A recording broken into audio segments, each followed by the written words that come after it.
I may have found my dream job. Don't you just love the internet? I mean, there's hardly anything, information-wise, that you can't find on the darn thing. And it's all so very easy. You just get online, move around the little mechanical mouse, and type in a few key words. In fact, for most people, it's almost impossible now to imagine the world without the internet.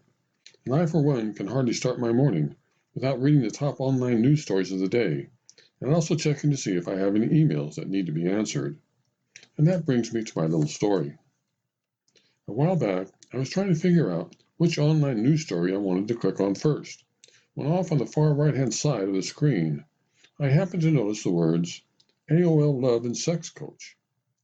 And when I glanced down below that rather provocative title, there was another very interesting sentence which read, Great sex every time. So I, of course, did what every other red-blooded American male would do when confronted with the possibility of learning how one goes about having great sex every single time. And I clicked on those words to find out what I had been doing wrong all these many years. Come to find out, the detailed information that I was after was apparently going to take a whole lot more time and effort than I had hoped. You had to join an online workshop or something. So I just quickly skimmed through the information that was readily available, and I learned that the AOL Love Coach had also written a whole book on the subject, a multifaceted gem from her rich experiences working with couples at all stages of life's most intimate journey. Geez, I thought to myself, here I am, slaving away at the newspaper, while there are apparently some really great jobs available out there, like being a sex coach. But the more I thought about it, the more questions I seemed to have.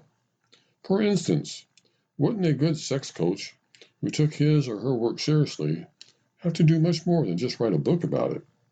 I mean, I've never heard of a coach who hasn't been on the field with his or her players. And would you get to have a whistle? It seemed to me that you would definitely need a whistle. You know, to stop the action when someone wasn't doing something right, or worse yet, when someone was doing something really wrong. And if they didn't give you a whistle, then a good megaphone would probably be a must. Plus, all the coaches I played for in high school and college had lots of assistants. And you would think that a good sex coach would need to have their top assistants in the room with them. You know, someone to keep stats on the clipboard so that the players would know afterwards how they statistically measured up to the rest of their peers. Not to mention someone to work the chalkboard and diagram all the really tricky stuff. And I would think that you would also need someone to signal in specific moves and techniques. Oh, and you would definitely need to have a couple of easy to warm up substitutes nearby in case one of your players got really tired or injured and needed a quick replacement.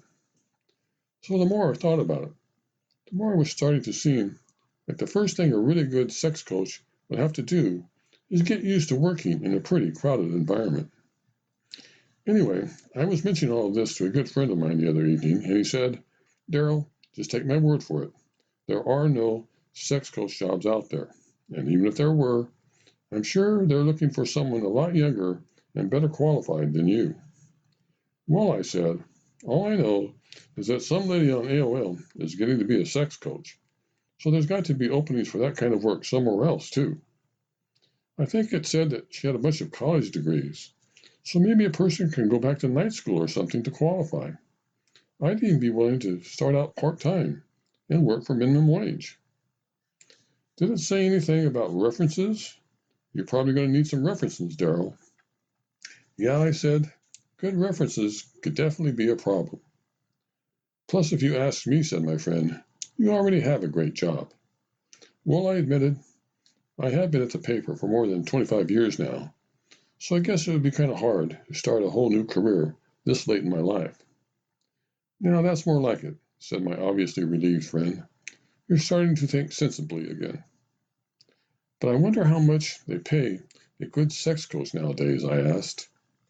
Who knows, answered my friend. Probably not all that much, although I imagine some of the benefits would be pretty good. But you're perfectly happy with the job you have now. That's true, I admitted, although it really would be great to have a job with a whistle.